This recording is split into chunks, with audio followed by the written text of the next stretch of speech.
Mais um Pod Mara, falando de tudo e com todos. Um grande abraço, minha gratidão a você que é inscrito, que fica toda semana na expectativa de saber quem vai ser o nosso convidado, qual vai ser o tema que vamos falar. E é tão bom porque vocês deixam as opiniões aí nos comentários. E eu quero que vocês também sugiram quem vocês querem que esteja aqui no Pod Mara comigo. Bem, ele foi solicitado e nós convidamos e ele aceitou o convite. Pode dar o close nele, Teteu. Hoje no nosso Pod Mara, o evangelista Tiago Bartos. Ele é dono de uma história de luta e superação. Isso mesmo, você vai se inspirar. Ele é gaúcho de Santo Ângelo, casado com Nayara Aranha, pai de Isaac e Mateus. Ele que está aí, ó. Tiago nasceu como um milagre. E você vai saber dessa história e vai ficar impactado. Ele é um empresário que superou o câncer, a falência e hoje ajuda de fato a transformar vidas com seus projetos e viraliza com mensagens sobre fé e positividade, impactando milhares e milhares de brasileiros e cidadãos do mundo. No nosso Pod Mara, Tiago Bartos. Muito obrigada, querido, por ter aceitado o nosso convite. O prazer é meu, eu agradeço o carinho, a confiança e eu estou muito, muito feliz mesmo. Parabéns pela sua história. Obrigado. Parabéns pelo seu exemplo assim, de perseverança. E quem é? Fale para todos ali olhando. A gente brinca que é a câmera do Clodovil, tá? Quem é Tiago Bartos?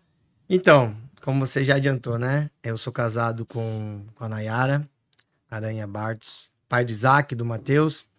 Eu sou empresário de essência, né? Minha primeira empresa eu montei com 18 anos. Então, eu sempre fui um empresário. E há 3 anos atrás, Deus me chamou para que eu pudesse levar inicialmente o meu testemunho, tudo aquilo que Deus fez na minha vida, todos os milagres que eu vivi, e para as pessoas, né? Inicialmente começou um projeto na minha cabeça pequeno e acabou tomando uma proporção e cada dia tá crescendo muito o que Deus tem feito. Deus já me levou para fora do Brasil mais de uma vez.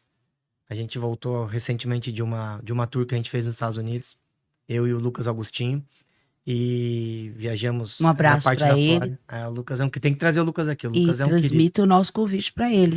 Vamos E transmitir. eu quero te convidar também para ir no programa da Rede Gospel. Vamos, tá? Só marcar. Tá certo. E a gente teve lá, então foi uma aceitação, o próprio livro, as coisas que a gente levou, foi muito legal. E Deus tem surpreendido. E o que é mais incrível, Mara, que eu sempre falo, até converso com as pessoas que estão próximas de mim, que me assusta, porque as promessas de Deus são muito grandes. Se eu for analisar tudo que Deus tem dito, né, através, seja de resposta de oração, através de profetas na minha vida, é algo que eu não consigo nem mensurar o que Deus sonhou. Eu digo que Deus às vezes confia mais em mim do que eu mesmo confio, porque é muita responsabilidade. Como foi a sua infância? Então, eu nasci com câncer. Com 1 ano de idade, a minha família detectou câncer, mas foi diagnosticado que eu já tinha nascido com um câncer chamado neuroblastoma, no retroperitônio. O peritônio é uma membrana no nosso abdômen, e eu fiquei no hospital de 1 até 4 anos de idade. Eu recebi a cura de 4 para 5 anos de idade. Fiz inúmeras cirurgias, né? Eu tirei um rim, um terço do intestino, tive hepatite C. O meu pai conta, Mara, que todas as vezes que ele entregava aos médicos para mais uma cirurgia, os médicos falavam que ele tinha que se despedir de mim, porque eu não voltaria. Várias vezes mandaram chamar minha mãe, que estava no interior do Rio Grande do Sul, para ir lá para se despedir de mim, porque eles não acreditavam que eu sairia de uma nova cirurgia. Isso não foi 1, 2, 3, muitas vezes. E aí, com 4 para 5 anos, eu recebi a cura, fui curado do câncer. Eu digo que eu aprendi a andar, virar uma criança normal com 4 anos de idade. Então, a minha infância... tem lembranças disso? Não vou mentir, não tenho, né? Graças a Deus eu não tenho essa memória. Mas tem algumas coisas que, por exemplo, né? O meu pai, ele não está mais, mas estava com leucemia. Foi curado, graças a Deus. Até recebeu alta para voltar para Joinville agora, dia 30. Ele está vivo. Tá vivo, tá que vivo. É o... Tá aqui, Mário Benjamin Bartos. Benjamin, nome do É, meu filho. ele que ficou comigo de 1 até 4 anos no Um hospital. abraço, seu Mário. O meu Sua mãe pai. é viva? Minha mãe é viva também, minha mãe Que mora em é Joinville. Ângela Maria Carvalho Bartos. um abraço, dona Ângela. Eles lutaram bastante na E minha você infância. é filho único? Não, eu tenho mais 2 irmãos, o Rafael e o Leonardo. E eles eram sadios. Eles eram sadios, eles são mais velhos do que eu, né? Eu sou mais novo. E aí meu pai acabou deixando eles com a minha mãe, porque na primeira infância a mãe é mais importante na questão de amamentação e tudo mais, né? E ele ficou comigo todo esse período no hospital. Todo esse Ah. período. E É. aí, com 5, 6 anos, você obteve a cura. Isso, com 4 para 5 anos eu tive a última cirurgia, que foi a retirada do rim. Que o rim já estava morto e foi tirado um rim. Foi a última cirurgia. Mas eu já estava curado do câncer. Só que daí deixaram isso por último, daí foi quando eu tirei o rim. Mas a minha infância depois disso foi maravilhosa, assim, eu não tenho... Porque você imagina como eu fui protegido, né? Porque tudo que eu passei, então, eu digo que até o que eu não precisava eu tinha na época. O meu pai sempre foi de classe média alta, não vou contar a história triste aqui. Aham. E aí, com 18 anos, eu tive um outro problema de saúde. Eu tive, devido às muitas cirurgias quando criança, criou uma coisa chamada aderência abdominal. Uhum. E essa aderência estourou e grudou no intestino, o intestino rompeu. Eu tive que lavar todos os meus órgãos. Fiz uma cirurgia de emergência, porque vazou fezes por todos os meus órgãos. Então, Uma eu tive... infecção E aí, generalizada. generalizada. E aí, mais um milagre, eu saí, fiquei 7 dias só no hospital. Saí e nunca mais tive nenhum tipo de problema nessa questão Uau. de saúde, né? Então você é um milagre. Esse é o início dos milagres. Existem, se nós tiver umas 5 horas aqui, eu posso contar. Ou senão o pessoal pode comprar o livro, daí vai saber. Não, esse livro que fez o pré-lançamento lá Na Times Square. e que já tá super requisitado. Muito. Até tá Isso. surpreendendo a gente demais. Assim, até a gente tava conversando com o pessoal da assessoria, porque Você tem uma eu lancei palavra. ele, mas não lancei. Tanto é que dia 28 agora, eu vou lançar ele oficialmente na minha igreja, lá em Itajaí, né? Na igreja Aham. Reviver. Então vai ser um lançamento mesmo, vamos dizer, final. E faz um mês que tá na rua e tá surpreendendo muito Você falou já. aqui que você tinha que lavar todos os órgãos. Eu abri justo na página. Sério? Que fala, é verdade. Tivemos que lavar quase todos os seus órgãos, tirar o intestino, cortar toda a parte podre e recosturar. Sinceramente, fiz o que pude, como É o pude. médico falando isso. Isso é o médico que me operou falando. É uma Aham. fala dele. E aí, você cresceu, depois de uns 6 anos, você teve uma infância. Muito boa. Aham. Só lembranças boas da minha infância. Uhum, Só lembranças. E aí, com 18 anos, eu montei uma empresa, uhum. né? Aquela história, lugar certo, pessoas certas. Eu montei uma empresa e com 19 anos eu fiquei milionário. Fiquei verdadeiramente, ganhei muito dinheiro. Você é casado há quanto tempo? Eu sou casado agora há 10 anos. Então, você era A gente fez solteiro. 10 anos agora. Não, era solteiro. Uhum. Isso é 2006, eu tô falando, né? Aí você estudou, se formou? Na verdade, a empresa eu montei em 2004. Eu me formei em administração e marketing. Aham. E aí, em 2004, nem estava formado ainda, eu montei uma empresa A empresa era de quê? de comércio exterior. Aham. E aí a gente fazia importação e acabei ganhando muito dinheiro mesmo. Aí me tornei alguém muito arrogante. Eu era tão arrogante, Mara, que eu falava que se Deus existisse, ele me copiava. Mas eu não conhecia Deus, né? E aí Então começou... você não nasceu no berço evangélico? Não, bem pelo contrário. Não, minha família nunca teve essa parte... Qual era a sua minha sua mãe, orientação a minha religiosa? mãe, quando era mais nova, acho que ela não vivia nada dessa parte. O meu pai vem de uma família católica, Aham. porque a nossa descendência da parte do pai é da Polônia, então é o famoso católico apostólico romano, né? Meus avós. E a minha mãe não era nada, mas meu pai também não era frequentador. Eu ia na igreja, eu gostava, eu quando era jovem fiz crisma, primeira comunhão, no católico. Mas não tinha tido encontro. Não, nenhum. E aí me tornei alguém extremamente arrogante. E aí um dia eu brinco que Deus acordou e falou, agora eu vou mostrar como Agora é eu que vou te funciona. abençoar. Literalmente, ele me abençoou. Foi a melhor coisa da minha vida. No estalar de dedos eu dormi milionário e acordei pobre. Mas não acordei pobre porque eu não tinha dinheiro. Em menos de 2 meses eu devia mais de 11 milhões de reais. Isso em 2006. Uhum. Hoje nós estaríamos falando em 60, 70 milhões. É uma dívida aos olhos humanos, um menino impagável. Eu tive mais de 176 apontamentos no Serasa SPC. Mais de 100 cheques sem fundo. Então começou um famoso processo, vamos chamar assim. Uhum. Isso foi em maio de 2006. quando foi em outubro de 2006, eu conheci a Deus. A minha arrogância em provar que Deus não existia me levou a encontrar ele. Ah, você era um ateu? Você chegava a ser uma... Ah, eu acho, você afrontava Deus. Pra ter esse tipo de fala dá pra caracterizar, mas eu sabia que Deus existia.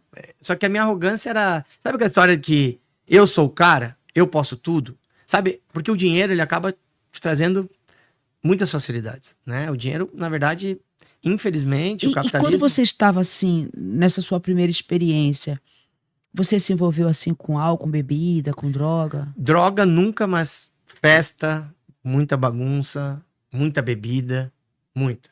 Isso extremamente. A única coisa que eu nunca fiz na minha vida foi usar droga. Isso eu nunca fiz. Até pelos medos dos problemas de doença que eu tinha. Promiscuidade, essas coisas. Isso a gente fazia Com o muita dinheiro, bagunça. com o status. Muito. Usava o dinheiro exatamente para isso. Eu alugava aviões, Mara. E saía aviões alugados, enchia de amigos e ia pra Punta del Este jogar cassino. Passava 3, 4, 5 dias. Fumando charuto. Essas coisas. Exatamente. Ah. E aí Deus me chamou. E aí começou um processo 19 anos, você se tornou milionário, você faliu com qual idade? com 20. Com 18 para 19 eu fiquei milionário, durou um ano e pouquinho isso. Aham. Eu montei a empresa em 2004 e quebrei em 2006. Aquelas bem assim, ainda bem que foi rápido. Não, foi rápido mesmo. Foi rápido mesmo. O estrago, né? Podia As ter duas sido coisas foram maior. rápidas, né? O estrago que eu tive, mas o processo do deserto para minha transformação ele foi muito rápido, porque isso aconteceu em maio e era outubro, foi quando eu tive um encontro com Deus. Em novembro eu aceitei a Jesus, em dezembro eu fui batizado com o Espírito Santo. No mesmo ano. Como foi esse encontro? Então, essa história é maluca. Na verdade, a pessoa que me levou, inclusive, a primeira vez numa igreja, sem eu saber que era uma igreja, tá sentada ali, ó. Que é meu amigo há 33 anos.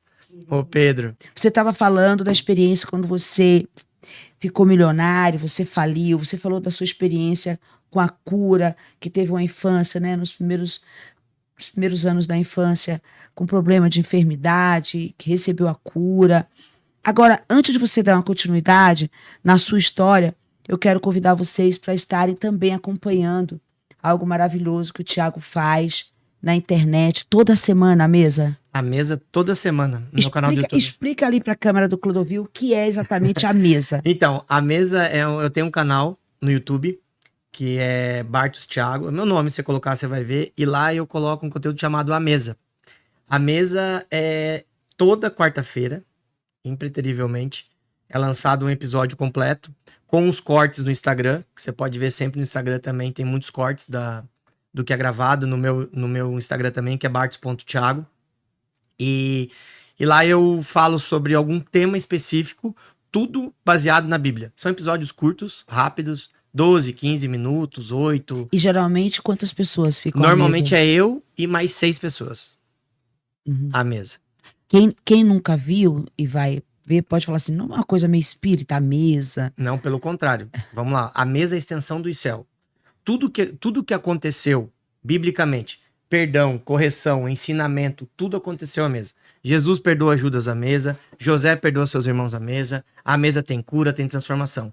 Então a mesa, a gente que estuda, enfim, a gente tem muito entendimento que a mesa é a extensão dos céus. O judeu, a cultura judaica, ele não senta à mesa com qualquer um. Porque o judeu entende que quando eu sento à mesa com alguém, eu estou dando acesso à minha vida àquela pessoa.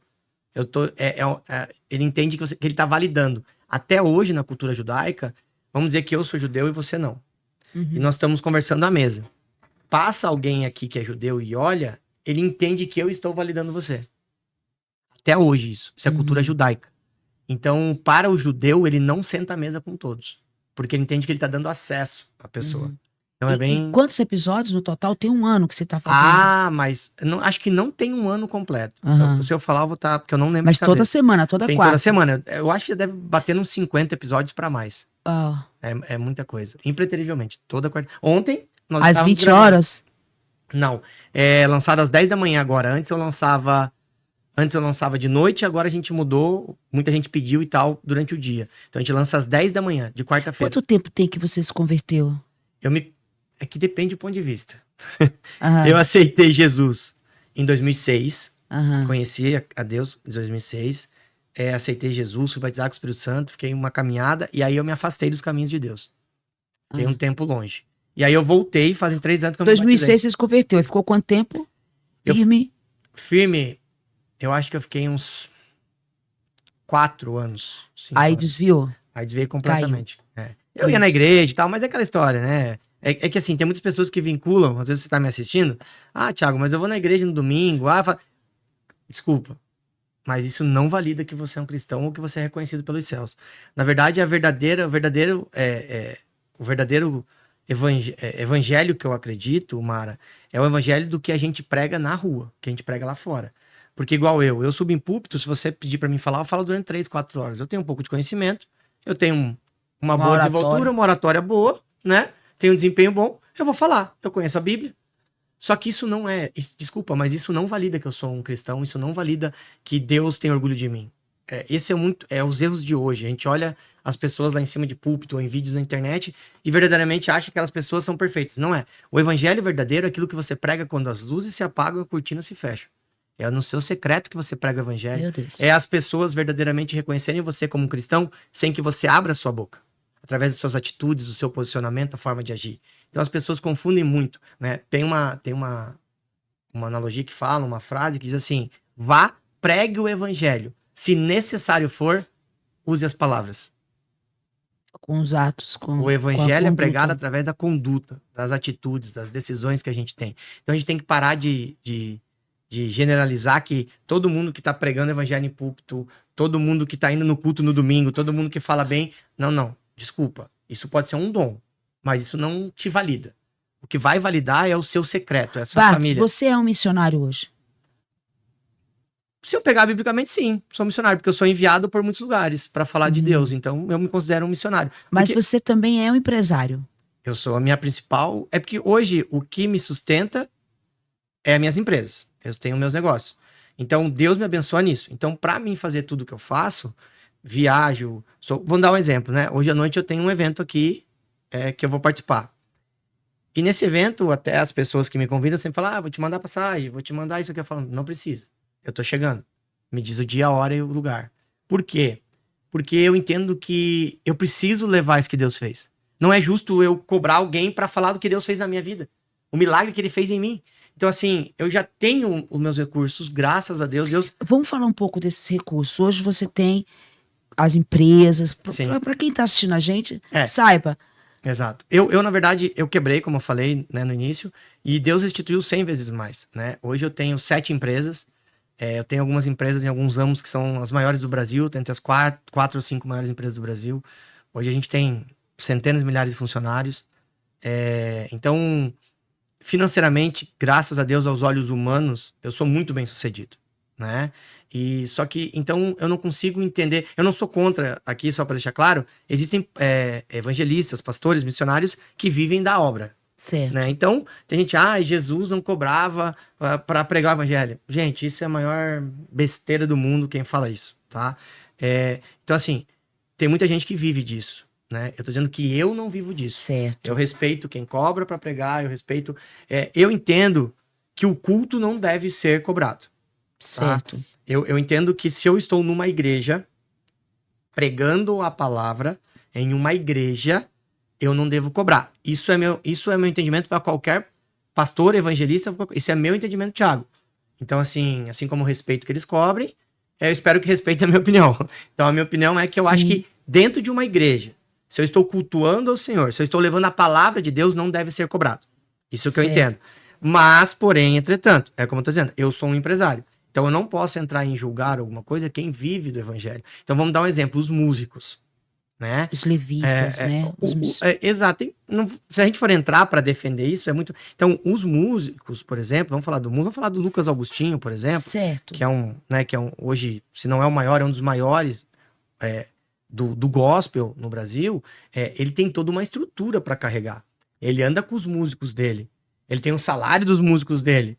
Ele tem que levar equipamento dele. Ele tem que fazer um monte de coisa. Ele não tem como ir somente no amor, como as pessoas acham que é. Então ele tem todo um custo para fazer isso. Ele vive disso. Então, né? Então não tem como se movimentar como o Lucas, que viaja o Brasil, o mundo inteiro, na verdade, não é só o Brasil, né? O Lucas conhecido no mundo inteiro. Eu mesmo viajei com ele para os Estados Unidos já 2 vezes. A gente tem uma viagem para Europa agora, juntos também. Então, assim, não tem como ele se movimentar. É diferente de mim que tem empresa. Eu, Sou eu empresário. quero que você fale dessas empresas e como você concilia o seu lado Eu empresarial não sei. e esse amor, porque a gente tá vendo que você tá no amor, literalmente ágape, né? Exato, é o ágape. É. É porque, assim, até o Pedro que tá nos assistindo aqui, eu falo sempre, cara, como é que eu dou conta de tudo? E aí ele brinca comigo, ele fala, cara, foi Deus que mandou. Então ele vai te dar jeito. E, na verdade, Deus me dá estratégia, me dá inteligência pra mim tocar tudo isso. Porque, assim, eu viajo muito. Eu viajo menos do que eu poderia viajar se eu quisesse. Eu não aceito 100% dos convites hoje, porque senão a minha casa fica abandonada. E eu acredito que o meu principal ministério é a minha casa. Olha aí a família. Olha aí o seu patrimônio. Ai, que O Matheus Isaac. lindo! Esse é o Matheus. Esse Matheus ele é Olha. tão calminho que chamam ele de Granadinha. Ah! Que família linda! Isaac é o Esqueci o nome Matheus. da sua esposa. Nayara, Nayara. Casada há quanto tempo? 10 anos. Parabéns. A Nayara, ela é dona de 99% do meu ministério, poderia falar. Aham. 99%. Porque essa foto só é possível porque a Nayara é a mulher sábia da Bíblia. Glória a Deus. Ela tem o dom Qual é o ministério que vocês congregam? Reviver, lá em Itajaí, do pastor Júnior Rostirola. Um Do abraço, Café com Deus pastor. Pai, que é o escritor do Café com Deus Pai, do devocional. Ah, É ele. glória a Deus. Vamos ver mais fotos? Ai, que apaixonada. Eu tenho um também, de 5 anos. Esse tem 4. Ai, olha aí que linda essa família. E olha aí, a obediência e a honra são os passaportes para lugares mais altos. A obediência e a honra. Mas estamos falando das suas empresas. Eu quero Sim. saber um pouco do seu lado empresarial. Certo. Você falou que você tem 7? 7 empresas. Hoje a gente trabalha no comércio exterior, assessoria aduaneira, parte de agronegócios, enfim. Eu sou sócio de uma indústria de móveis, eu tenho uma loja de móveis. A gente tem algumas coisas assim, né? E a sua esposa te ajuda também ou só Ela me do ajuda. lar? Na Ou verdade, o que cuidando das acontece? crianças e da casa? Eu brinco que a minha casa acaba tendo alguns funcionários, né? Então hoje a Nayara, ela é quase que 100%, vou dizer, 70% focada em casa, ela que cuida de tudo, ela que Dos cuida dos meninos. pagamentos dos meninos, tudo ela que organiza, e ela me ajuda em alguns negócios que ela diretamente está ligada comigo, porque ela é ex-bancária, né? A Nayara é ex-bancária, então ela me ajuda muito no controle em algumas coisas das empresas também. Hoje você calcula quantos funcionários vocês têm? Diretos. Direto. Porque hoje o funcionário é uma coisa, porque hoje tem muito contrato, né? Sim, tem um terceirizado. Então, não digo nem terceirizado, existem contratos, você pode contratar funcionários por contrato e não por CLT, né? Tem essas duas formas, mas eu acredito que hoje, diretamente, deve estar batendo uns 300 a 400 funcionários. Indiretos sei lá, 1.500, 2.000. E as suas empresas, elas trabalham no todo o âmbito nacional? É nacional e internacional. Como é comércio exterior, né? A gente acaba trabalhando no mundo inteiro. Algumas delas trabalham o mundo inteiro. Então, e hoje, como você administra o seu tempo? Hoje eu tenho pessoas muito boas, né? Próximas de mim. Eu tenho nas 2 principais empresas, eu tenho um sócio que começou comigo, né? Que é o Flávio. Então ele na verdade ajuda muito nisso, né? Ele fica bem mais na empresa do que É eu. o Flávio, qual o sobrenome dele? Flávio José Souza, o nome dele. Ele é sócio seu de todas? Não em todas, mas a maioria delas. Certo. A maioria delas. E então ele na verdade ajuda muito nisso, né? Porque ele fica mais full time na empresa. Então as coisas do dia a dia ele contorna lá. Apesar que também, assim, vamos pensar, pelo tamanho das empresas, a gente tem um corpo, né? A gente tem o organograma da empresa, a gente tem gerentes, coordenadores. Então a empresa verdadeiramente ela funciona sozinha, sem a gente presencialmente, vamos chamar assim. Hoje ela não necessita mais da gente, né? A gente tem o controle de relatório, de tomar decisões principais, de conselho dos diretores, enfim, mas a gente não necessariamente precisa estar no dia a dia da empresa. Hoje, a gente que sabe, muitos que estão assistindo a gente estão te conhecendo agora, mas você é apaixonado em ajudar as pessoas. Eu vivo pelas pessoas. Se você pegar toda a parte de endomarketing, marketing das minhas empresas, todas elas de uns anos para cá, foi direcionado a pessoas. Eu digo que antes de qualquer receita na empresa, eu tenho que cuidar das pessoas. Então, seja dos funcionários, dos colaboradores, dos parceiros. Então, hoje a gente tem um trabalho muito grande dentro das empresas, falando das empresas, de cuidar de pessoas. E o que eu faço fora é isso, né? Eu cuido de Isso, pessoas. isso brotou em você, essa generosidade. Porque você falou que você não veio de um berço assim, É. de muita Eu sempre fui generoso. religiosidade. Assim, a verdade, mesmo que inconscientemente, eu tinha essa generosidade dentro de mim, Ah, né? Então, obviamente, limitada a aquilo que eu poderia fazer. Hoje, não falo nem na questão de condição financeira, mas eu tô falando em conhecimento, em amadurecimento, em transformação. Eu ajudo muitas pessoas com isso, né? Com aquilo que Deus fez em mim, eu tento fazer nas pessoas, ajudar que sejam feitas através de mim. Tem muitas pessoas que pegam a transformação para si e vivem para si. Eu acho que o mais importante do que o que Deus faz em nós é o que ele faz através de nós. Por isso que eu viajo o Brasil inteiro, eu estou em todos os lugares contando, falando desse Deus impossível, desse evangelho que eu acredito, dessa transformação. Eu sou um cara, Mara, que eu errei muito na minha vida. Eu errei muito. E eu não tô falando do financeiro. Tô falando de outras coisas. Eu acabei adulterando o meu casamento. Eu traí a minha esposa. E quando eu estava afastado, né? E então eu posso falar com muita propriedade que não tem, não tem como você se transformar se você não se arrepender. Então, quando a minha esposa descobre o adultério, eu imediatamente eu me arrependo. Como Davi na Bíblia, né? Davi, ele faz com Batseba. A Bíblia diz que quando ele é confrontado por Samuel, ele imediatamente se arrepende. Eu pequei contra ti. Então, eu vivi as consequências de tudo. Só que a sabedoria da minha esposa, o dom de perdão dela, e principalmente por ela obedecer a palavra de Deus, porque olha que loucura. Meses antes de tudo acontecer, nós recebemos uma palavra profética, onde um profeta pegou a nossa mão e fazia assim. Falava, independente do que aconteça, vocês não podem se separar. E nós tínhamos um casamento aos olhos humanos muito bom. E quando aconteceu aquilo, ela lembrou muito disso. E ela também não tinha um relacionamento com Deus. E aquilo fez com que ela se aproximasse de Deus. ah. E o que é muito legal? Ela ter decidido me perdoar. Ela acreditou em mim quando eu não acreditava. Porque ela achava que era difícil dela me perdoar. E um dia eu falei pra ela, você não tem noção como é difícil eu me perdoar. Você Então, se perdoar. eu me perdoar, exatamente. Então, porque eu tinha me arrependido. Eu tinha total noção do que eu tava fazendo. E o Espírito Santo já tava trabalhando muito dentro de mim. E eu lembro que numa das discussões que a gente teve, foi quando virou a chave, ela estava tendo um ataque de choro, jogando muitas coisas na minha cara. E naquela noite eu falei pra ela, falei assim, chega, eu não aguento mais. Eu sei que é difícil você me perdoar, eu falei pra ela, só que você não tem noção que é difícil de eu me perdoar. Eu falei, eu não sei o que vai acontecer. Eu não sei se você vai mandar fora de casa, eu não sei se eu vou ter que marcar horário pra ver meus filhos, eu não sei, só que a única coisa que eu sei é que eu não abandono mais a Jesus. Uau. Eu vou andar com Jesus pra sempre, independente do que aconteça. O que você vai fazer é você que tem que decidir. E aquele dia ela conta, ela também testemunha por alguns lugares no Brasil, e ela conta essa história, claro, do ponto de vista dela, que é muito forte para mulheres, e ela fala que aquele dia ela entendeu, porque ela tinha falado que ela estava querendo perdoar, só que naquele dia ela entendeu o que era perdoar. E a gente começou um processo que ainda demorou, foi traumático, só que graças a ela não ter desistido de mim, graças a ela ter decidido perdoar, escutar a palavra de Deus, hoje a gente vive os melhores dias da nossa vida. E o que é mais legal, a gente tem uma palavra que a Sara, uma menina, está chegando. Ah, você vai ser papai agora pela Ela não, terceira vez. a gente não sabe se ela está grávida, não tô falando, mas a gente tem uma palavra profética já faz 1 ano. Olha. E ela não queria nem pensar em ter filhos, porque obviamente quando aconteceu que ela descobriu o adultério, foi bem quando o meu segundo filho tinha 5 meses. Então criou dentro da cabeça dela Um um bloqueio. bloqueio. Só que aí eu lembro que eu falava que eu queria ter uma menina. Essa história é muito legal. Eu sempre falei que eu queria ter uma menina. E ela falou, meu Deus, não vou, não vou. No dia do aniversário dela, há 1 ano ou 2 anos atrás, agora não tenho certeza. Uma profeta, num culto que nós estávamos, pegou ela e falou assim, olha, eu vejo a terceira semente. Olha. Você vai ter uma menina, assim, assim, assada, tal.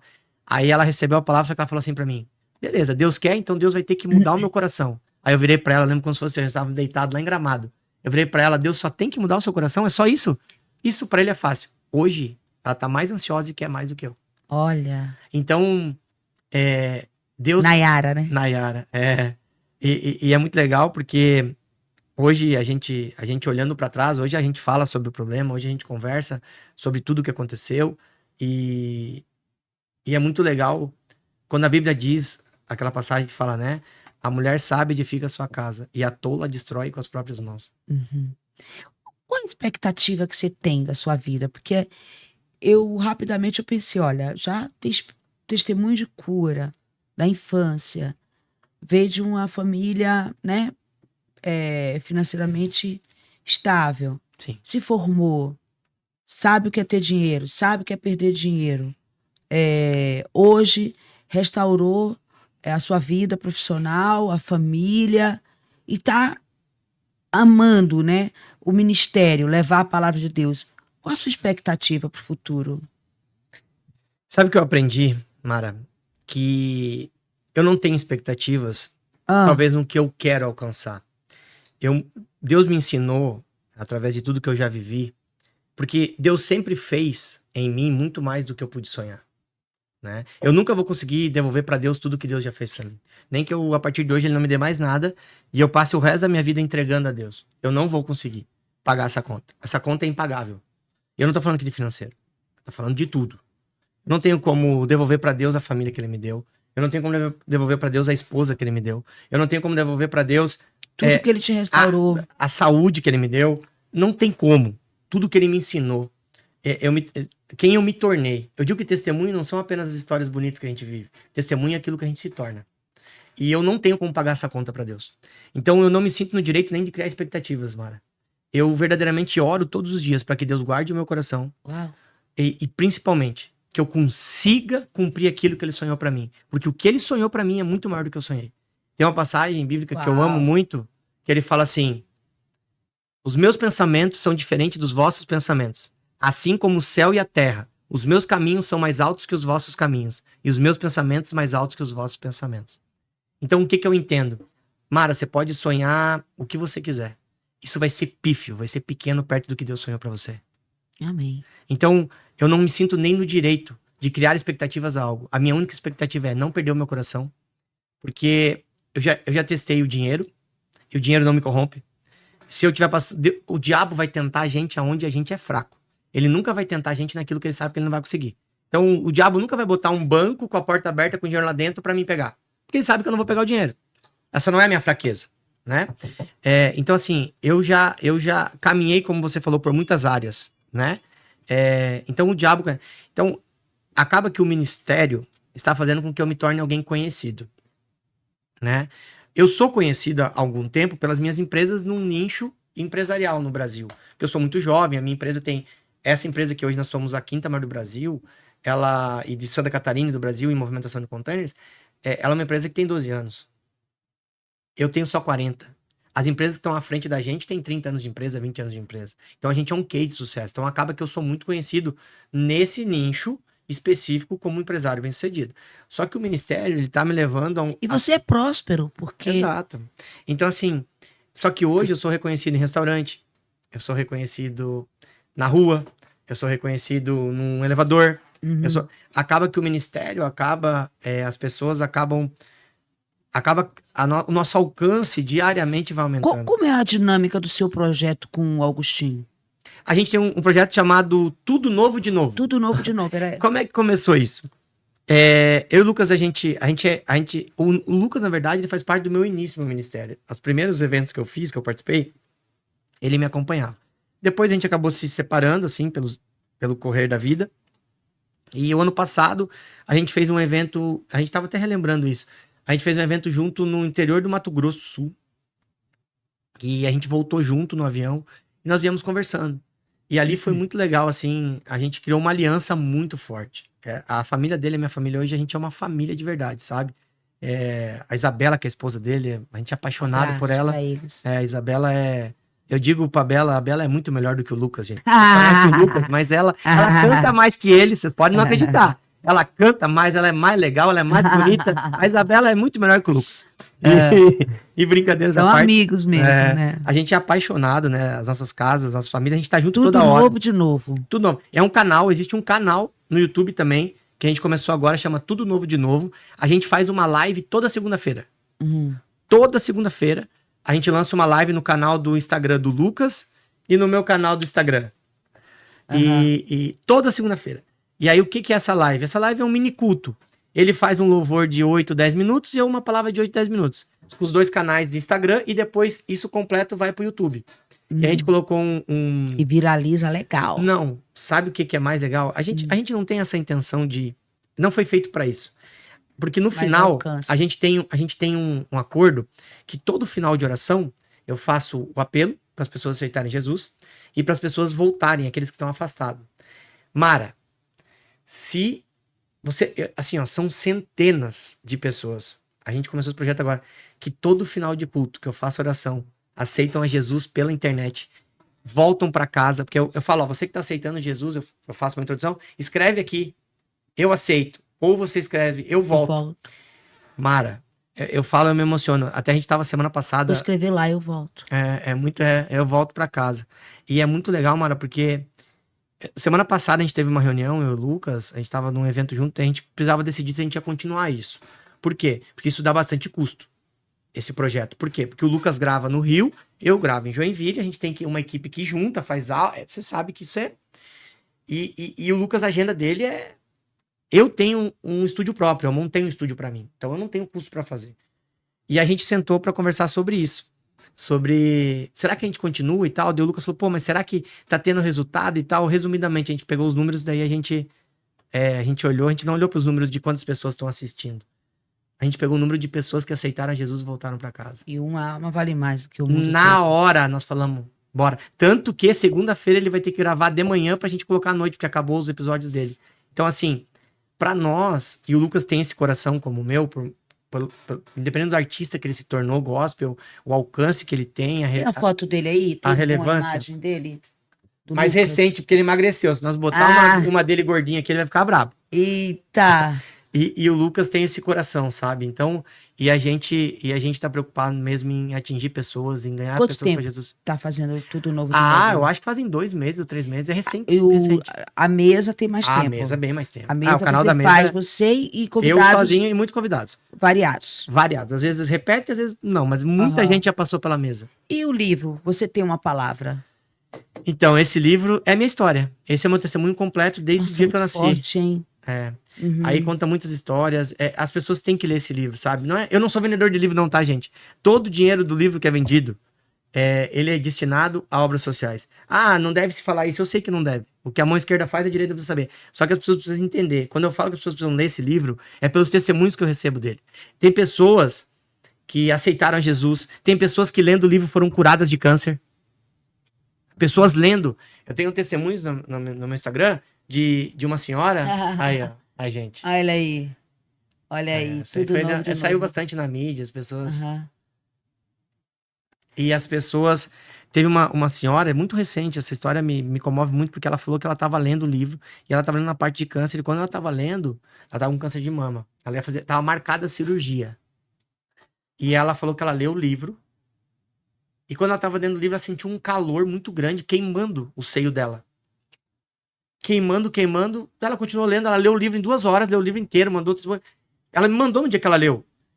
À noite, ela sonhou que ela estava curada. E um anjo mandava ela pedir para fazer os exames antes da cirurgia. Milagre. Ela acordou no outro dia, ligou pro médico e falou que quero fazer os exames. Ela falou, não, é invasivo, tem que fazer uma biópsia, é bem invasivo. Ela falou, não tem problema, quanto invasivo for, eu tenho que fazer esse exame antes de fazer a cirurgia. Pois ela fez o exame, deu 6 dias depois, 7 dias depois, veio o laudo.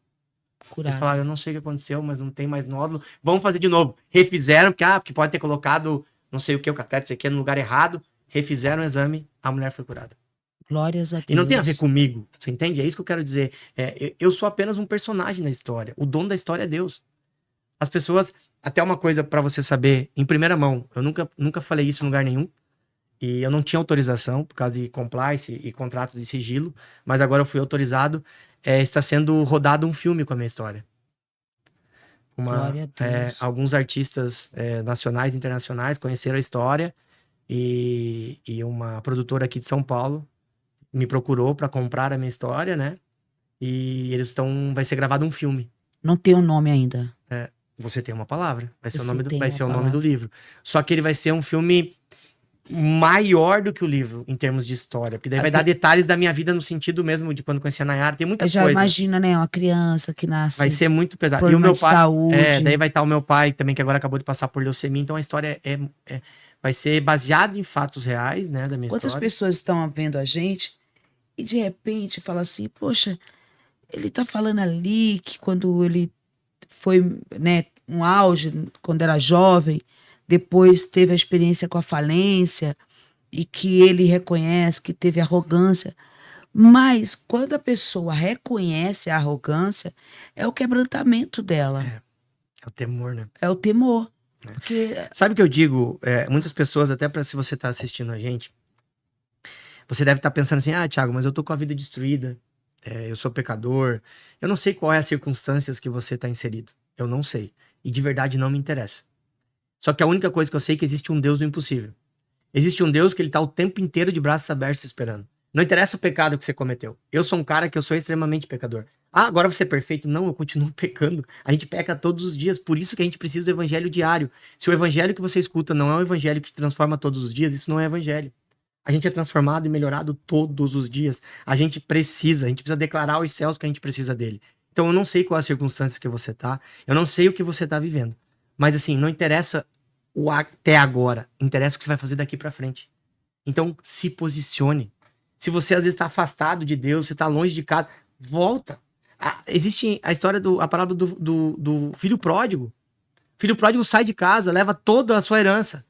E o texto diz que ele volta. E no dia que ele volta, o pai dele o enxerga de longe, corre até ele, dá um abraço forte, chama os seus serviçais dizendo: tragam vestes novas, um anel de ouro, matem um novilho gordo, porque o meu filho que estava morto voltou à vida.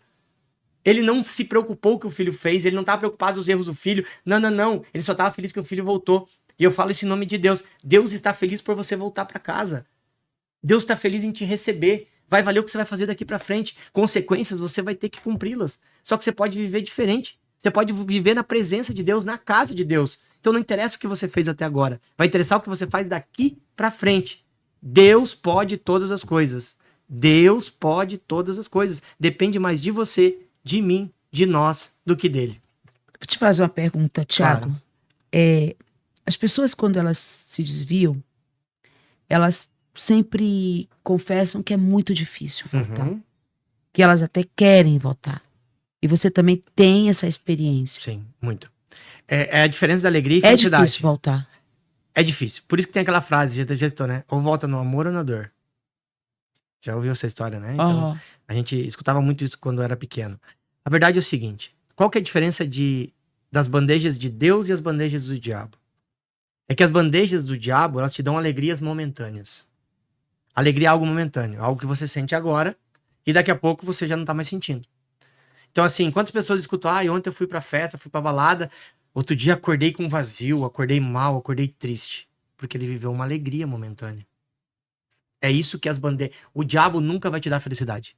Nada que você faça no mundo, nada que você faça para o mundo vai te trazer felicidade. Ele pode te dar uma alegria momentânea. Mas a felicidade é só Deus que traz. Mas para se voltar, orar, ler a Bíblia, congregar... É decisão. Isso não é sentimento. É igual perdão.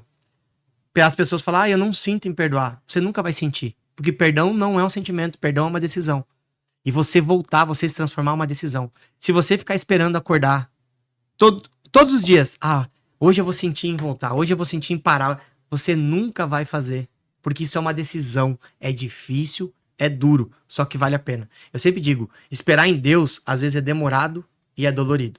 Só que viver longe da vontade dele é muito pior. Então, a gente precisa decidir caminhar com Deus. Isso é uma decisão, isso não é um sentimento. E nessas suas andanças, fala-se em algumas igrejas, alguns pastores... Mas tem muita gente boa. Nossa, Mara. Que assim, você tá fazendo essa agenda tem quanto tempo? Porque sua agenda 2 anos, assim, nesse grau de quantidade faz mais ou menos uns 8 meses que mudou muito. Mas eu sempre viajava bastante também, uma vez por semana. Mas eu conheci muita gente boa. Deus me deu muitos amigos. Pessoas assim que eu tenho a honra de sentar à mesa, de poder chamar de amigos. Tem meu próprio pastor, Júnior Rostirola. Tem JB Carvalho, Joel Pereira, Júlio Vertulo, Mac Anderson. Cara, tem muita gente. O Eduardo de Uberaba, que é um pastor amigão meu, o Juliano, pastor Juliano. Sabe, eu conheci o pastor Wagner. São denominações variadas. Eu não tenho esse tipo. Eu já preguei desde a Assembleia de Deus, Quadrangular, igreja de parede preta, eu não tenho, eu acho que placa de igreja não salva ninguém. Mas hoje você pode dizer o quê? Você é um missionário, não é um pastor? Você é pastor? Eu não sou, olha só que legal, a gente tava discutindo sobre isso no final de semana, eu e o Lucas, porque eu tenho muitas palavras que eu vou ser pastor. Que eu sou um pastor, só não fui ungido um pastor. Que eu tenho o dom de pastoreio, né? Já recebi muitas palavras que eu vou ter uma igreja e tudo mais. Eu não vejo isso nesse momento. Só que dos 5 ministérios que existem, então nós temos, né? O pastor, o evangelista, o apóstolo, o mestre e o profeta. São os 5 ministérios bíblicos. O apóstolo, ele tem que ser ungido apóstolo. É o enviado. O pastor, daí tem o evangelista. O apóstolo é o enviado, o evangelista é o que captura. O evangelista não tem quem seja ungido evangelista. A pessoa é evangelista, tá? Aí eu tenho o pastor. O pastor é o que cuida das ovelhas que normalmente o evangelista traz, que é o pastoreio. Aí eu tenho um mestre. Aí o pastor é ungido. Tem que ser reconhecido um pastor. Ele tem que receber essa unção. Né? Não é nem chamado. Chamado você pode ter, mas você tem que ser reconhecido um pastor. Aí você tem um mestre, né? Que o mestre é o cara que ensina, é o cara do ensino. E aí tem o profeta, que também, profeta nasce profeta, você não tem que ser ungido profeta. Então, no caso do pastor, para eu me denominar um pastor, eu tenho que ser ungido pastor, eu tenho que ser reconhecido pastor. E o seu pastor já conversou com você? Não, a gente nunca teve uma conversa nesse sentido, mas muitas pessoas já falaram sobre isso. Então eu acredito que isso vai ser uma consequência no futuro, pelo que Deus tem falado, isso vai ser uma consequência. Mas hoje eu não sou um pastor. Eu tenho chamado pastoral, mas eu não posso me denominar um pastor. Eu tenho o dom profético, então eu me denomino como um profeta. Eu não deixo de ser um evangelista, né? Porque todo mundo que leva a palavra de Jesus e tal, ele não Você já ouviu falar do pastor Leonardo Salles? Já, o Leonardo Salles é profeta, né? Profeta. Ele é um profeta. Você falou que você também tem um chamado para profeta. Eu tenho um chamado profético. Grande. As minhas pregações normalmente são proféticas. Você teria algo para falar para mim? Aí é Deus que tem, não é? Entenda uma coisa, nós temos 2 coisas. Nós temos o dom profético. Você tem o profeta que recebe de Deus e passa, que é o que vai no futuro e traz para o presente. E eu tenho a oração profética. E a oração profética, um profeta, quando reconhecido profeta, que ele ora por alguém, Deus pode escutar e cumprir. Então tem as 2 formas. Tem o que Deus quer falar com você e tem o profeta fazendo uma oração profética. Então eu vou te pedir para você estar orando por mim. Depois nós vamos orar junto, com certeza. Por favor. Vamos orar, com Ore certeza. mesmo. Não? Porque muitas vezes, eu acho assim muito grandioso. Você chegar, falar e escrever, tipo assim, olha, eu era soberbo, eu era arrogante. Sim. E Deus quebrou isso de mim. E muitas vezes, assim, a gente se exige muito. Exato. Tá? Então, as pessoas podem estar vendo a gente, nem imagina um problema que a gente está passando, um sofrimento. As circunstâncias que a gente está inserida. Sabe o que acontece, Mara? É muito importante porque as circunstâncias contrárias, elas tiram a nossa identidade. Elas fazem a gente esquecer de onde a gente veio, quem a gente é. Eu tenho meu abdômen todo marcado. Todo. Depois eu posso te mostrar. Todo. E hoje, com a condição financeira que eu tenho, eu poderia fazer uma cirurgia, eu brinco, fazer os gominhos aqui. Ficar... Né? Só que todos os dias que eu olho no espelho, você lembra o que Deus eu lembro fez. da onde eu vim. Eu lembro os milagres que Deus fez. E às vezes as circunstâncias que você está inserido tá fazendo esquecer quem você é. Tá fazendo esquecer da onde você veio. E quando a gente perde a nossa identidade, a gente perde o rumo, a gente perde o GPS. Então, isso faz com que você se afaste cada vez mais de Deus. A falta de identidade que você é filha, você precisa lembrar todos os dias que você é filha amada de Deus Pai. Deus não errou quando te escolheu. O que a circunstância está fazendo é te afastar da casa do Pai, porque você não se reconhece mais como filha. E quando você não se reconhece, como você não está se reconhecendo como filha, você esqueceu que você tem lugar à mesa. Você esqueceu que você é uma filha amada. Você esqueceu que todos os dias, independente do silêncio dele, ele está do seu lado. Isso tudo que você vai viver novo vai depender das suas atitudes agora. Então você tem que se desapegar das coisas que aconteceram. Nitidamente você carrega coisas que aconteceram que ninguém sabe. Só você e Deus. E muitas vezes você pode questionar Deus. Pô, Deus, por que você não me responde? É porque ele está esperando que você mude. Tem situações que não mudam porque Deus está usando a situação para mudar a gente. Então você não pode esquecer quem você é. O dia que você olhar de novo pro espelho e lembrar quem você é, da onde você veio, todos os milagres que você passou, todas as coisas que você está inserido, elas vão começar a mudar.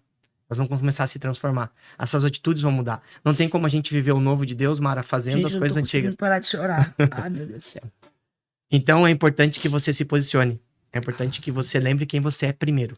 A primeira coisa é você trazer sua identidade de volta. A sua identidade de filha. Sua identidade de filha amada. Reconhecer que Deus me ama. Eu sou importante para Deus. Ele não me trouxe até aqui porque... Não, ele tem um plano perfeito para você. E não é tarde. Muitas vezes você pode imaginar que é tarde, mas não é tarde. Eu sei que você coloca na sua cabeça isso. Ah, é tarde. Não, não é. Não existe o tarde. O plano de Deus é perfeito. Ele vai muito além do que você imagina. Só que depende de você lembrar de quem você é. O dia que você lembrar quem você é de novo, as coisas começam a mudar. Pode ter certeza disso. Amém. Você tem uma palavra? Amém. Já deu essa palavra. Quem tem uma palavra tem tudo. Nunca esqueça disso. Você tem uma palavra. E quem tem uma palavra tem tudo. É só você andar sobre a palavra. Eu sou resultado de palavras. Eu sou resultado de pessoas que não desistiram de mim. O meu pai... Você imagina o pai entregar na mão do médico o filho e ele dizer, ó, você já se despediu? Porque ele não vai voltar.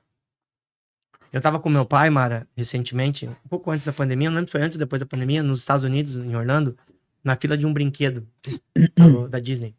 Estava o meu filho Isaac na frente. E eu tenho um diagnóstico que eu não posso ter filho. Por causa do meu câncer, das coisas todas que eu tive, eu não produzo espermatozoide. E fora não produzir, existe uma glândula no peritônio, atrás do peritônio, que é perto do rim, que é a glândula que verdadeiramente faz a força para que o sêmen é levado na hora da ejaculação. E eu não tenho nada disso. Então eu não posso ter filho. Eu tenho diagnóstico contrário de não ter filho. E aí? Você acabou de ver os 2 filhos. Porque eu tinha uma palavra. Deus disse que me daria filhos e não são adotados. Então, se eu contar a minha história dos filhos, se você quiser eu posso contar rapidamente. Eu com 16, 17 anos eu descobri isso. Eu fiz todos os exames, eu vi que tinha alguma coisa errada, fiz todos os exames. Quando eu fui falar com meu pai me falou, verdade, Thiago, os médicos me avisaram desde pequeno que você não poderia ser pai. E aí eu fiz todos os exames no Sírio-Libanês. O Sírio-Libanês tem uma clínica de fertilização aqui em São Paulo, de homens. E aí, eu fiz os exames. Quando eu conheci a Nayara, a gente começou a namorar e tal.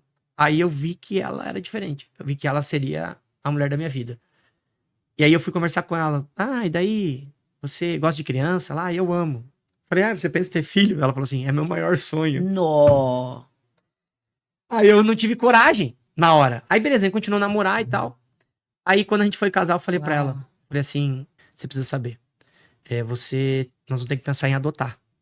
Porque eu não posso ter. Contei toda a história, mostrei os exames, ela pegou os papéis, olhou pra mim e falou, agora não é hora de pensar nisso. Eu já peguei os papéis, escondi, fiquei quieto, né? Falei, vai que ela muda de ideia. Casamos e tal, quando a gente tava casado, tinha passado um tempo de casamento, ela virou pra mim e falou assim, lembra daquela história?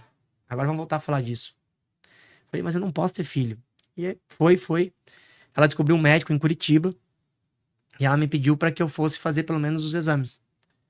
Junto. Eu falei, mas eu já fiz tudo e tal. Mas ela, vamos e tal. Eu falei, pra não contrariar, fomos. Chegamos lá, o médico olhou todos os meus resultados e tal, virou pra nós e falou assim, vocês já pensaram em adotar? E também tem agora, eu nem sabia, um banco de esperma que você pode montar uma criança com teus características.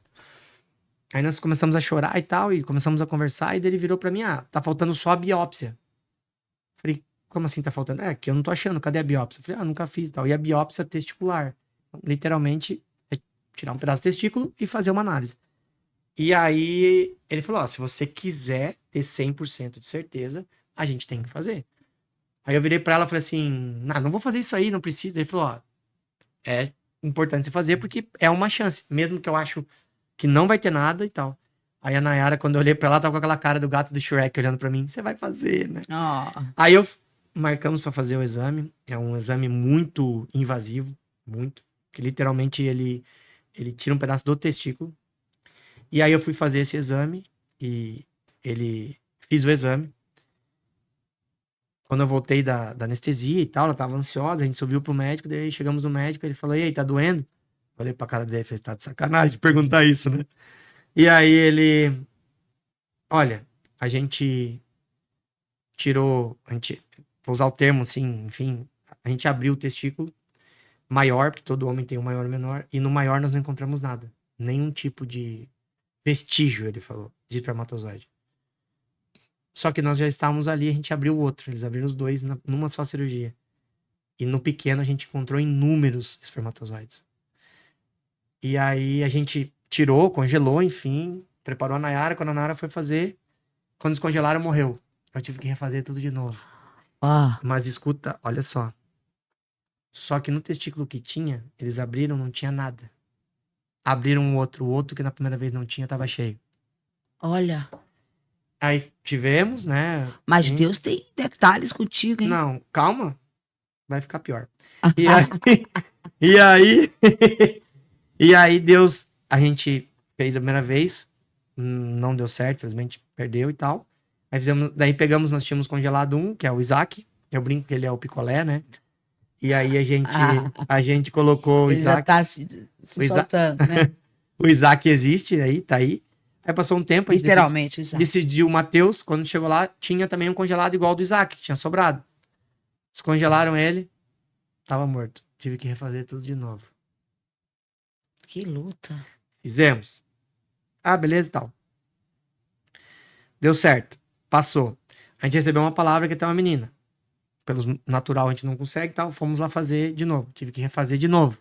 Chegou lá, 0 espermatozoide. Então, a gente precisa entender que o processo, muitas vezes, ele é doloroso para tu receber a tua bênção. Mas para cada filho você fez Um não, eu fiz 2 vezes, né? Duas vezes. Eu já fiz até hoje 4 vezes. E eu tenho 2 filhos. Vai esperar mais um tempo. É, pra- a gente tá orando, enfim, quando Deus direcionar, se precisar, eu vou fazer de novo. Ou Deus Pra pode vir fazer um assado. milagre, né? Deus pode Sim. fazer um milagre. Aí seria um testemunho. Meu Deus. Ah, mas depois de tanto testemunho. Eu não duvido que Deus faça. Eu tinha hepatite Nem eu. Eu tinha hepatite C, né? E hepatite C, você sabe, é uma doença até ontem não tinha cura. E hoje tem um tratamento, que é como se fosse uma quimioterapia, um antiviral, e mesmo assim não é 100%. Eu fiz o tratamento durante 3 meses, não tive a cura. Sofri igual um... Olha, você não tem noção como eu sofri. 3 meses muito ruins. E aí eu tinha que esperar 2 meses pra desmamar, que eles falam, pra começar de novo. Aí qual que é o procedimento? Você desmama, faz os exames de novo pra mudar o antiviral. Quando eu fiz o primeiro que não deu certo, a médica recebeu assim, não desiste, não fica triste e tal. E eu fiquei triste. Só que uma noite eu tava orando na madrugada e Deus falou assim pra mim, você conhece a história de Lázaro? Eu falei, conheço. Você sabia que Lázaro era amigo de Jesus? Eu falei, sim. E você sabia que Lázaro não curou Jesus? Lázaro ressuscitou Jesus. Isso entrou no meu coração assim, pô, Deus Lázaro o quê? O Jesus ressuscitou. ressuscitou Lázaro. É o primeiro milagre de ressuscitar. Jesus ressuscitou Lázaro. Isso. E aí, eu falei, pô, Deus quer fazer diferente. Vai ser no segundo tratamento, pra provar que eu não vou desistir. Fiz o primeiro, não deu certo, fui pro segundo. Antes de eu fazer o segundo, eu fiz os exames. Quando eu fiz os exames, eu tava curado da hepatite C sem tratamento. Olha. Eu fui curado sem tratamento. Então, Deus pode todas as coisas. A verdade é essa, né? A verdade é que depende mais de nós do que dele. Então, ele tem os processos dele. E quando você vai palestrar, ministrar, você conta toda essa história, tudo. Depende o dia. Depende do direcionamento do Espírito Santo. Tem dias que Deus quer que eu fale mais o meu testemunho, tem dias que Deus quer que eu ministre algum versículo específico, mas normalmente, de uma forma geral, eu trago alguns dos meus testemunhos dentro da palavra de aplicabilidade para as pessoas. Porque cada 10 minutos aqui você conta milagres, milagres, milagres. É mais ou menos isso. Então, eu acabo sempre colocando o meu testemunho no meio das pregações. Né? Não tem como fugir. Eu tô impactada, realmente impactada com o seu testemunho. Deus, ele é o mesmo ontem, hoje e literalmente ele será isso que eu ia dizer. eternamente. As pessoas podem estar olhando e falar assim, caraca, mas Deus fez tudo isso na vida dele. Uma coisa que eu quero falar pra você. O mesmo Deus que fez na minha vida, ele está disponível hoje pra fazer na sua. Só que depende do seu posicionamento, da sua decisão. Às vezes você tá querendo viver as coisas novas, continuando fazendo as coisas antigas. Eu tenho uma passagem que eu gosto muito, que é sobre o vaso de barro, né? Jeremias. Então, Jeremias, Deus manda que ele vá pra casa do olheiro. Deus tá falando com Jeremias aqui, e ele fala assim, levanta, desça e vá à casa do olheiro. Jeremias vai. Quando Jeremias chega na casa do olheiro, Mara, a Bíblia diz que aquele vaso que ele está sendo feito pelo olheiro, ele quebra, ele cai, ele não dá certo. O olheiro é Deus. E aí o texto diz assim, e o olheiro inicia um novo projeto conforme ele próprio pensou. E eu fui estudar como é que pode um vaso de barro quebrar na mão do olheiro perfeito, porque Deus é perfeito. Como é que um vaso não dá certo? E eu fui estudar como é que funciona para você fazer o vaso. Então, o que que é um vaso de barro? São argila, né, bruta, que você pega, o barro que você pega, você tenta limpar o máximo possível para virar um barro de qualidade e o olheiro começa a mexer. A única coisa ruim no barro, que pode acontecer aquilo, são raízes e pedras. Se tiver raiz e pedra, o vaso nunca vai se moldar ou ficar sem quebrar. E aí, um dia Deus estava falando comigo e o Espírito me explicou. Sabe o que são as raízes, Thiago? As raízes são aquilo que a gente carrega do passado. As amarguras do passado. As dores do passado. Aquilo que nos fez mal e a gente carrega até hoje. E as pedras são os nossos pecados de estimação. Aquilo que a gente insiste em fazer de errado e a gente vem carregando. Só que o que é mais incrível que o texto diz? E o olheiro inicia um novo projeto, conforme ele próprio Ele sonhou. mesmo quebrou. Então, assim, você entende que a qualidade do barro somos nós? O olheiro é perfeito. Então não adianta você estar em Deus só com a qualidade do barro ruim. Não adianta você estar indo na igreja, não adianta você estar querendo... Se você continua com raízes, carregando mágoas, carregando coisas do passado, carregando, me fizeram mal, eu não consigo perdoar. Não adianta, são raízes. O barro nunca vai ser o suficientemente bom, mesmo na mão do olheiro. Não adianta você com aqueles pecadinhos, a gente carrega pecadinhos de estimação. A gente faz aquelas coisinhas que a gente acha que Deus não vê. Não, isso aqui não tem nada. É só uma foto. Não, é só uma curtida. Não, é só um grupo de WhatsApp. Não, é só uma roda de amigos. Não, meu querido. A Bíblia diz que nada fica no oculto para o Senhor. Ou você é verdadeiramente em Cristo, ou você não é. Fonte de água doce não jorra água salgada. Então as pessoas têm que parar de tentar negociar com Deus, fazer 98% e manter os 2% porque é aqueles pecadinhos. Então quando você tira as pedras e as raízes, o barro fica puro. E o barro puro na mão do olheiro dá um grande projeto. Uau. Então, às vezes a gente está carregando raízes ou pedras. E por isso que o projeto não se cumpre. Olha, uma coisa, você falou, olha, quando você faz as lives com o Lucas, aí você vê, olha, quantas pessoas aceitaram Jesus, quantas assistiram, quantas voltaram. Bem, daqui eu posso falar uma coisa. Eu recebi. Amém. Se não teve lá quem recebeu, que eu acredito que muita gente recebeu também, mas eu recebi. Amém. Mesmo. Eu creio. Mesmo. Amém. Muito obrigada. Foi uma bênção muito grande. Amém. Te conhecer. Também, prazer. Tá certo? Quero estar conhecendo a sua família, a Nayara, seus meninos. Quando a gente for lá, eu levo eles todos juntos. Sim, ótimo. Você Tá conhecer combinado. também o meu filho, Com o certeza. meu marido, Será um o prazer. meu Miguelzinho. Meu Miguel tem 5 anos. É. É um presente de Deus nas nossas vidas. Ele nascido do coração, que esse também é um grande milagre. Eu fui criada pelo meu pai, né? Meu pai do coração, meu padrasto. E hoje eu sou mãe do coração também. Que legal. Então, e eu amo tanto meu pai, eu acredito que antes de qualquer fator biológico, nós temos que nascer do coração. E que todos nós somos adotados, porque o único que é unigênito é o Senhor Jesus. Deixa eu te falar uma coisa. Muitas pessoas vinculam a obrigatoriedade de amor a quem gere. Então, eu posso falar isso com propriedade. A gente às vezes carrega algumas obrigações impostas de que a gente é obrigado a amar como mãe aquela que te gerou. Mas talvez não foi aquela que verdadeiramente seu coração escolheu porque não te criou. Então, você não tem a obrigação nenhuma de amar só o pai que te gerou. Então, o amor que você tem incondicional pelo pai que te criou, Sim. ele é tão verdadeiro, puro e reconhecido por Deus como qualquer outro amor. E que me abençoou me dando um filho do coração também. Então, a gente às vezes é imposta essa obrigação. E eu também já relutei muito com esse tema. E na verdade, o amor de coração que é criado, ele não pode estar vinculado a uma obrigação de alguém que te gerou. Uhum. Então, te gerar é óbvio uma e bênção. Deus amou o mundo de tal maneira que deu seu único que deu filho. o seu único filho. Ou seja, todos nós somos adotados. Simples assim. Tiagão.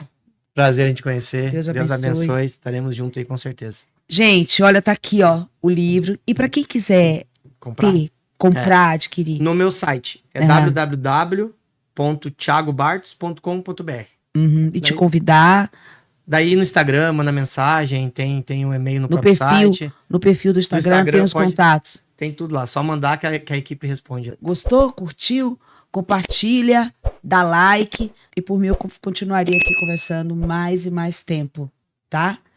Pode me convidar que eu vou à mesa também. Nem que Ó, pessoal, vocês escutaram. Ela vai ter que participar da mesa lá em Joinville, hein? Tá, manda um beijo pro Lucas, pra Nayara. Pode Tamo deixar. junto. Tá bom, Deus abençoe. Esse foi mais um Pod Mara, falando de tudo e com todos.